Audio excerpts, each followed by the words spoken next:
This content is for kids. It's not for kids. Isn't that what I said? No, it's not for kids. If you are 13 years or younger, this is not for you. Do I have to kill somebody in order to actually make that point across? No, man, you don't have to kill Wait no a one. second. Oh, no. We return to our planet. The High Court may well sentence you to torture. He likes movies, we like movies. SeptumSin versus the world. SeptumSin versus the world. SeptumSin versus the world. SeptumSin versus the world. I'd buy that for $1. Greetings, you're watching SeptumSin vs. the World. I'm SeptumSin, and today we are going to be talking about something else. As you can see, in the background, I have that from last week's pickup video, the Kevin Smith and Jason Mewes sign, I Assure You We're Open sign. I think it's great. And again, thanks to Kotobuki Jake for getting that. So I had to do another video here, just because, you know, why not? This will round out the month. $15, little man. Put that shit in my hand. If that money doesn't show, then you owe me, oh. I'm just gonna do a month worth, then do another month worth, then do another month worth, and just keep going. So let's see what we've got here. So the first thing we've got here is the 7 Heavenly Virtues. Now that is a Sentai one. I don't know. This could be good. It could be bad. It's censored content right here. But it has all 10 episodes plus the OVA. When the fallen angel Lucifer starts raising hell down below, heaven decides it's time to start looking for a new savior to keep humanity from succumbing to the lure of sin. Unfortunately, the 7 beautiful angels assigned to the task of finding a new messiah may not be the best choice.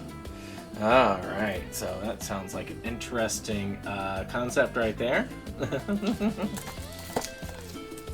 Maybe you like that one. I got one viewer who keeps telling me that I need to review a hentai. If you're listening, you know, I do thank you for the support. I mean, if you can prove to me that the hentai without any of the sex scenes is worth watching, maybe. But I had to get it without any of the sex scenes. So, you know, we'll see how that is. But, you know, that's close, I would think. So this next one is a Seavert feature, which is Sexquatch 1 and 2. I'm going to put this over here. There we go, back to the middle. Sexquatch 1 and 2. So we've got Legend of Bloodstool Creek and Teen Ape vs. Sexquatch, which I admit, I have not seen any of the Teen Ape stuff. I need to. Mo, if you ever watch one of these, you still owe me that Teen Ape mask. Prepare to be finger cuffed.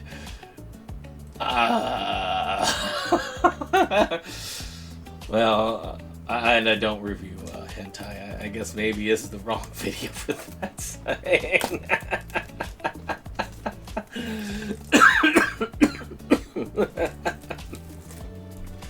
So this next one is something called Shadow Hunters. This is one I think I got from Dave in one of his boxes. And I do try to watch everything that he sends me, and I keep what I feel is good. I don't keep what I don't feel is good. And you never know. Deep in the shadows of an abandoned, decaying hospital, the evil of a fallen angel is bound by an ancient spell. The spell has failed, and the demon is now released. A group of sorority girls venture into the haunted hospital on Pledge Night. They are stuck inside the entire night with the angel Nalfandor, now free and seeking revenge. Well, could be good. Could be. Maybe not. But you never know. This one I know I got myself. That's good to know when you get one that you paid for. And that is the original Shaggy Dog. believe it or not, by the time I actually decided to look for it, the one with Tim Allen was not on the Disney Movie Club site anymore. This has the original and the color version of the Shaggy Dog, and it's about his father who ends up basically transforming into a dog, as you can see. I think I saw this a long time ago. I just don't remember. But it's a classic, and it's worth having in the collection. I'll have to watch it again. It may be kicked. I mean, some of these may be booted. I will be keeping all the Disney cartoons because there's something nice about that. Even the worst one is still something watchable, and that's an impressive feat. Yeah, even Home on the Range is watchable in my opinion. So this is one I got with Bobcat Goldthwait, which will, by the way, be at GalaxyCon this year. If I can raise my own self $400, I will go to GalaxyCon. If I can't, I won't, because I am trying to save money, and I don't need to be spending money. But at the same time, the thought that I could actually meet Kevin Smith, Jason Mewes, and then the ones who played Dante and Randall, which I can't remember their names off the top of my head, that to me is just an amazing thing. It would be great. And of course, this is Bobcat Goldthwait, who's also going to be there. I don't think I'll have the money to get his signature. If I did, I'd get Hot to Trot's signature, because I loved him in that. But this is Shakes the Clown. I've been wanting this, but it's always been like $30, and I'm not going to pay $30 for a DVD. But it did finally come down to about $10, which I was willing to pay for it at that point. So an anime that has been released by Eastern Star / Discotech that I have always been curious about is Shaman King. This is, I believe, something by the people who did Yu-Gi-Oh!, I think? But I've heard a lot of good things about it. I've heard some fun stuff about it. And it's everything here in one little package. It's the original uncut Japanese language version with English subtitles. So I am very curious. I never saw it. I mean, there are many of you who probably saw this as a kid growing up, watching Toonami, whatnot. I did not watch Toonami or Adult Swim growing up. I did watch some of it in college. I'm not gonna lie. That's how I first watched Tenchi and a couple of others. But for the most part, I didn't watch it when most people, because I was not that age. Again, I was born a little bit too early, or maybe a little bit too late. Hard to say. So this shows you how long it's been. But this is a Marvel movie that I have that is really good, and that is Shang-Chi. Now, in this phase, it's been the kind of hit or miss phase of the Marvel Universe, because the big story, Endgame, has already happened, so that giant story is done, but they're still trying to work something out, but they're not as organized as they like to be. But Shang-Chi is actually pretty good, and they try the Mandarin once again, and I think they do a better job of the Mandarin in this, even though they still don't make him like he should. But then again, the like he should is a stereotype, so. So this one's from Blue Underground, and I don't know whether I got this from Dave or I bought this myself. But this is a brand new version of the H.G. Wells movie, The Shape of Things to Come. It's something that I probably would have gotten for myself, but I don't peruse a lot of Blue Underground, so I probably didn't. So it probably did come from Dave. The time is tomorrow after tomorrow, and mankind has now populated the moon, where vast probably doomed, cities have been built on what was once a wasteland.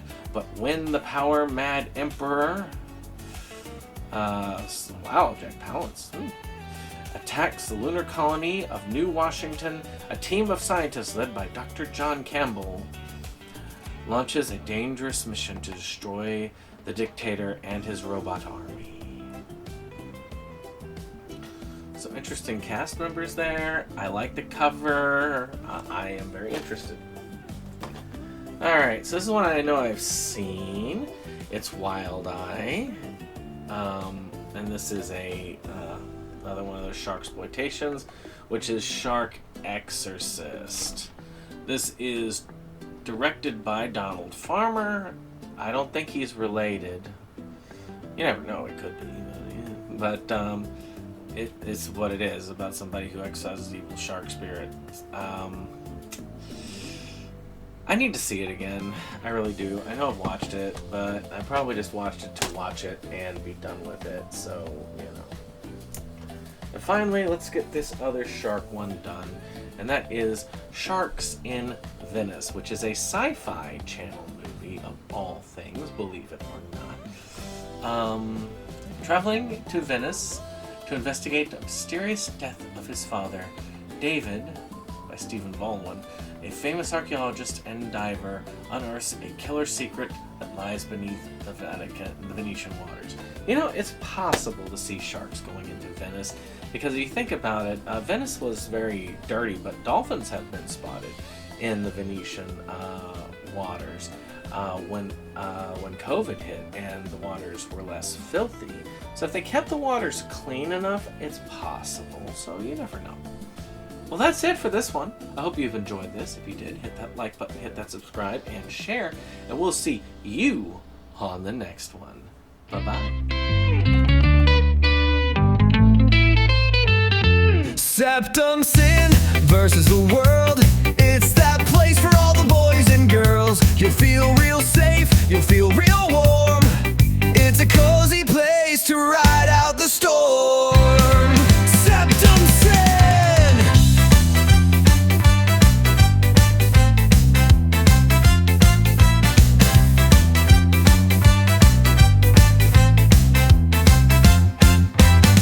SeptumSin and his best boy Jake see the trends that scare us every day. Physical media is going to the side. Doctor streaming will rule the world.